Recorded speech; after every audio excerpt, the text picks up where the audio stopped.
Go ahead, Michael.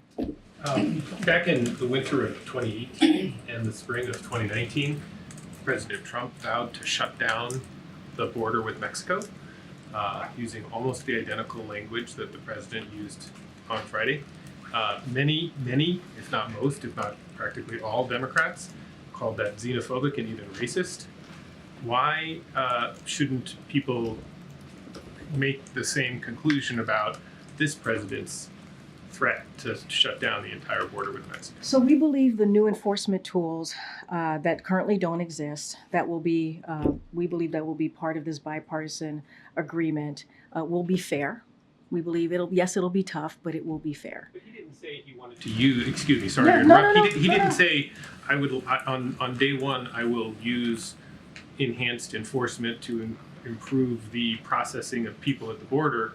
He said, I will shut the border down, which suggests a total rejection of all people attempting to cross the border without a visa or without proper authorization, which stands in contravention to decades of international and U.S. law that governs the movement of people around the globe and the refugees and asylum system. Yeah, no, So why isn't that the same thing that Trump did? No, I understand your question. What I'm saying to you, the new enforcement tools, right, that we believe that do not currently exist, that will be part of this bipartisan agreement.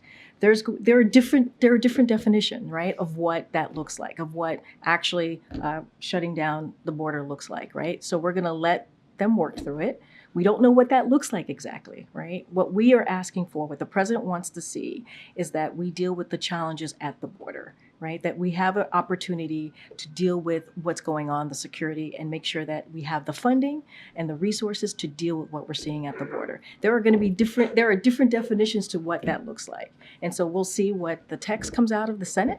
And so we will certainly have a broader conversation once that happens. But we believe it's going to be fair. It'll be tough. It'll be fair. They'll have the resources available to deal with what's going on at the border. And also there'll be some policy changes as well. But to say that, to define what that looks like right now, it's getting ahead of the process. And we need to let Republicans, both Democrats, there are Democrats up there obviously talking to Republicans. They're both having those conversations on what it will look like, a bipartisan agreement. And that's what you need. In order to really deal with this issue, you got to do it in a bipartisan way. Just to follow up, you've said a couple of times, as you did just now, that we should wait. You don't want to get ahead of the process. I think your answer to the previous question was that we don't know what's in it. Yet the president and the White House have explicitly said it should pass. And so how is it that on the one hand, the president has said, pass this thing and send it to me, but then when asked about it, you say, well, I don't want to get ahead of it. We don't know what's in it. How could you say you want to pass it when you don't know what's in it? Here's the thing. Both things could be true, and I'll explain why.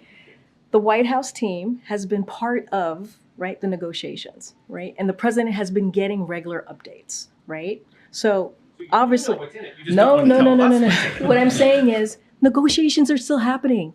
They're literally still happening. They're still discussing this. If I tell you this is happening today, who knows what could happen the next day? And also, I don't want to get ahead of the conversations, right? I don't want to get in the middle of negotiations. And that is true. But the White House team has been really talking to and part of this discussion for the past 2 months. So the president has been getting updates. But at the same time, negotiations are still happening. And that's just the reality that we're in. And talking about that from the podium, that will have an effect on negotiations. And you know that, Michael. It would have an effect on negotiations. Except the president didn't exhibit that kind of caution over the last few days, right? For me, from here, I have to exhibit that type of caution. And the president is the president, right? And he wants to give confidence to the American people that he believes this is going to be, yes, it's going to be tough, but it's also going to be fair. And we have to, in order to deal with this situation, and it'll be a historic, if it gets done, this will be a historic deal. But, we have to get this done in a bipartisan way. We truly do.